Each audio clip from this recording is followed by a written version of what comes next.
bawa kunci gitu, tiba-tiba lo tadi tak taruh mana ya gitu, tiba-tiba langsung letak gitu ya, taruh di mana gitu, ndak ingat gitu kan.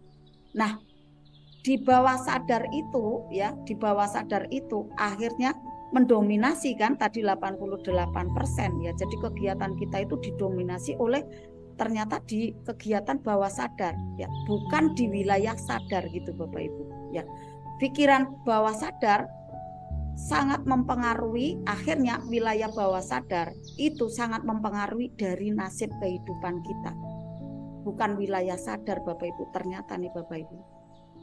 Nah, pikiran bawah sadar memegang kendali yang terbesar 88%, akhirnya mempengaruhi dari nasib kita juga terbesar di sana. Lalu pertanyaannya, bawah sadar yang seperti apa contohnya? Gitu Bapak Ibu. Contohnya kayak gini Bapak Ibu. Contoh yang mudah ya Bapak Ibu ya. Bapak Ibu naik motor nih atau naik mobil ya, dari rumah kemudian ke kantor kayak Bunda Pita ya misalnya, atau Bunda Dina ya, dari rumah menuju ke ada tempatnya teman gitu ya, atau mungkin ke sebuah lokasi mau belanja gitu ya, atau mau ke tempat lainnya gitu ya. Nah kemudian di perjalanan tuh lancar gitu ya, kemudian dengan lancar di perjalanan gitu ya, saking lancarnya ya, kemudian saking nyamannya, akhirnya ya Bapak Ibu pada waktu mengendarai motor atau mobil itu tak terhitung berapa kali ngerem, enggak hitungan, enggak terhitung berapa kali untuk tekan gas gitu Bapak Ibu, enggak terhitung berapa kali untuk ini nih belok ke kanan ke kiri, ada tikungan, itu enggak lihat Bapak Ibu, enggak teringat berapa kali ya kayak gitu, enggak terhitung gitu kan.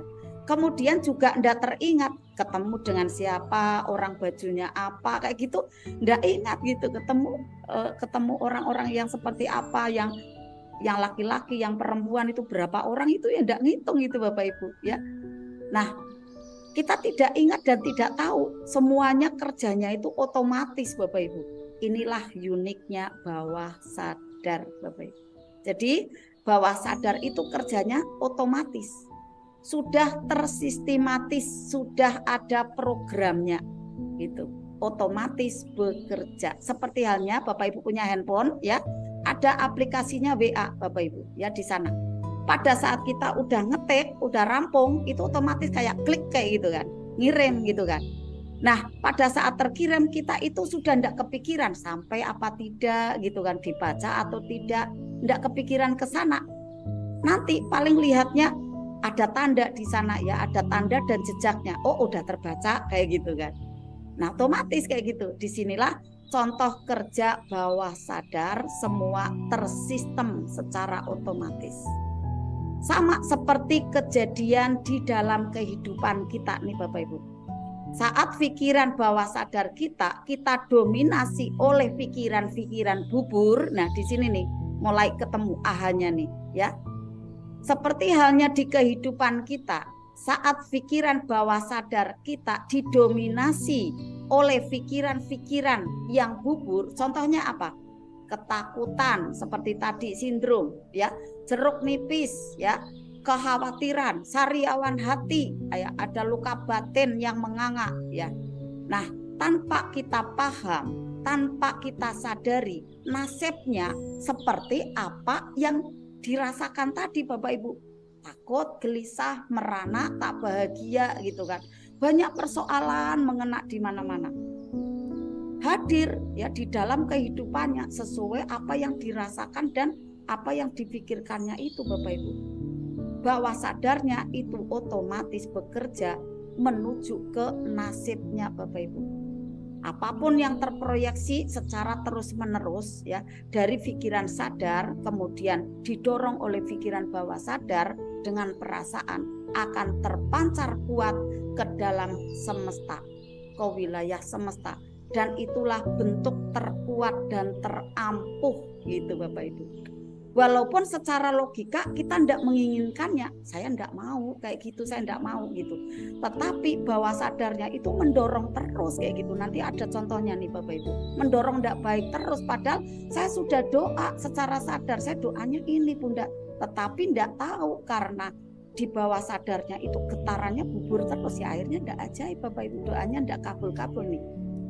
Sering ditanyakan, ya Bapak Ibu tuh inginnya apa kayak gitu. Bapak Ibu inginnya apa? Inginnya keberlimpahan, ingin ada dicintai orang, ingin ketenangan, ingin rezeki, ya, ingin uang gitulah, ya. Kita istilahnya ngaku aja ya kita butuh uang gitu ya. Nah, apakah yakin Bapak Ibu itu yang Bapak Ibu inginkan? Apakah benar seperti itu? Karena ternyata apa yang Bapak Ibu inginkan adalah apa yang paling banyak, paling dominan ada di perasaan Bapak Ibu.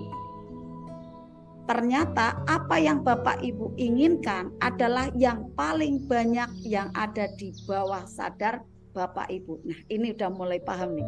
Insya Allah nanti akhirnya benar-benar kenceng nih. Wah, saya harus jurus lebay nih kayak Bunda Susan sampaikan. Wah, saya harus TSL nih, benar-benar praktek kayak gitu Bapak Ibu kalau udah tahu keterangan ini. Nah, coba nih Bapak Ibu, flashback Bapak Ibu 3 hari yang lalu. Ingat ya, 1 pekan yang lalu ya, atau 1 bulan yang lalu. Bahkan 1 tahun yang kemarin ya. Apa saja yang mendominasi di pikiran dan di perasaan Bapak Ibu? Nah, yang mendominasi apa? Saking seringnya ya difikirkan, akhirnya kan menjadi perasaan tuh. Disitulah sejatinya apa yang Bapak Ibu doakan gitu Bapak Ibu. Sejatinya apa yang Bapak Ibu inginkan itu apa yang Bapak Ibu proyeksikan terus di situ gitu kan. Contohnya seperti ini Bapak Ibu. Ada seseorang LOP-nya, pasangan hidupnya setia, menyenangkan gitu. Tetapi yang menggetar di perasaannya, yang terproyeksi terus-menerus, itu adalah kepahitan, kebencian dengan suaminya, perilakunya yang tidak baik, maaf, dengan pasangan hidupnya, baik suami maupun istrinya. Inilah yang menjadikan nasibnya, maaf, pasangan hidupnya akhirnya tidak berubah. Ini Bapak Ibu. Jadi saya beri penjelasan dengan cara yang lain agar Bapak Ibu itu semakin paham dan makin mudah prakteknya. Kali ini saya memakai ada penjelasan yang lebih beda. Padahal kemarin sudah dibahas, cuma belum ngeh gitu kan. Nah, sekarang ini saya tandaskan kembali. Ya, apa yang Bapak Ibu rasakan itulah doa terkuat dari Bapak Ibu. Bapak Ibu doa, ya Allah, berikanlah pasangan hidupku menyenangkan, berikanlah lembut hatinya gitu kan. Tetapi Bapak Ibu sendiri yang melekat mencintai persoalan itu ya, kemudian memproyeksikan dengan wajah yang ditekuk-tekuk gitu kan pada pasangan. Akhirnya tidak selaras nih apa yang disampaikan dengan apa yang dilakukan gitu Bapak Ibu. Padahal getaran energi tidak baik itu lebih kuat 3 kali lipat gitu kan. Akhirnya yang terpancar terproyeksi ke pasangan hidup, wah istriku kok kayak gini, suamiku kok seperti ini, ilfil saya kayak gitu kan. Tidak menangkap sinyal kita gitu kan. Allah juga, ini orang doa baik kemarin, tapi kok dia tidak selaras nih dengan apa yang diucapkan gitu. Nah, alam semesta kredit ini. Alam semesta akhirnya tidak sinkronisasi. Ya udahlah, karena kamu dominasinya itu di perasaan kayak gitu, ya akhirnya belum juga terrealisasi gitu Bapak Ibu. Jadi pada saat Bapak Ibu ingin ya suaminya, istrinya itu adalah lembut, setia, menyenangkan, ya hal menyenangkan itu harusnya ada di dalam diri Bapak Ibu. Abaikan peristiwanya, abaikan orangnya yang mungkin masih ada perilaku tidak baik gitu Bapak Ibu. Abaikan dulu karena kita mau mendownload adanya keberkahan dari Allah ya, adanya kebahagiaan dari Allah agar nanti ajaibnya itu mudah sekali gitu nih Bapak Ibu ya. Nah, kemudian ada yang LOP lunas amanahnya. Harusnya yang diproyeksikan kemarin kan saya udah kasih ini ya. Sudah saya kasih bagaimana cara untuk lunas amanah itu dengan segera. Kan ada tuh tinggal digetarkan aja kayak gitu Bapak Ibu. Wah, tancapkan aja sampai ke perasaan gitu. Terus aja gitu kan.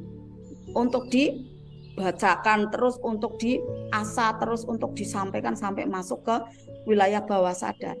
Nah, pada saat LOP ingin lunas amanah, harusnya yang diproyeksikan terus-menerus saat lunas amanah tuh apa sih perasaannya? Kan bahagia, ya kan? Wah, saya lunas amanah, ya saya bahagia toh. Kalau sudah bahagia gitu kan. Nah, kemudian apa nih? Semangat bekerja. Hadapi debt collector sebagai bentuk ada fisik tanggung jawab. Hadapi. Lah saya udah lunas kok amanahnya gitu kan.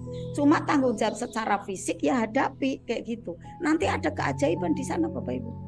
Kemudian ada uang berapa cicil. Ada uang sudah kumpul sampaikan. Kayak gitu kan. Berikan. Pada saat Bapak Ibu kemudian sudah mencicil seperti itu, bayangkan, wah saya bos kok gitu. Saya tuh bayarin karyawanku kayak gitu. Jadi biar bahagianya terus ada. Besoknya Bapak Ibu semangat kerja lagi kayak gitu Bapak Ibu. Dan kemudian pantang menyerah, tidak pernah ada rasa mundur nih, terus bekerja terus, kreativitas itu ada, cepat lunas nih Bapak Ibu ya. Tetapi seringnya nih Bapak Ibu itu kan harusnya seperti itu ya, bagaimana proyeksinya harusnya. Tetapi seringnya itu adalah Bapak Ibu mengizinkan Bapak Ibu wilayah sadarnya itu mengunduh gitu kan. Mengunduh rasa gundah dan gelisah, menyelimuti masuk ke wilayah bawah sadar. Gitu Bapak Ibu. Jadi sadar nih, wah debt collector mau datang nih gitu, terus diizinkan gitu masuk gitu, deg-degannya, kemudian orangnya yang wajahnya seperti ini, seperti itu, kayak gitu kan, udah diunduh terus seperti itu ya, akhirnya masuk kuburnya ke wilayah perasaan, deg-degan. Kalau sudah seperti itu terkuras energinya. Apalagi tambahin kalut dengan rasa kalut ya, pesimis gitu, ajaibnya ya enggak datang. Kemudian pengen ada keajaiban yang cepat gitu. Wah, saya keajaiban yang cepat aja nih. Nah, gali lubang lagi nih akhirnya yang terjadi. Selanjutnya yang terjadi gali lubang lagi ya, ngutang lagi. Ya ada ajaib-ajaib Bapak Ibu gitu ya.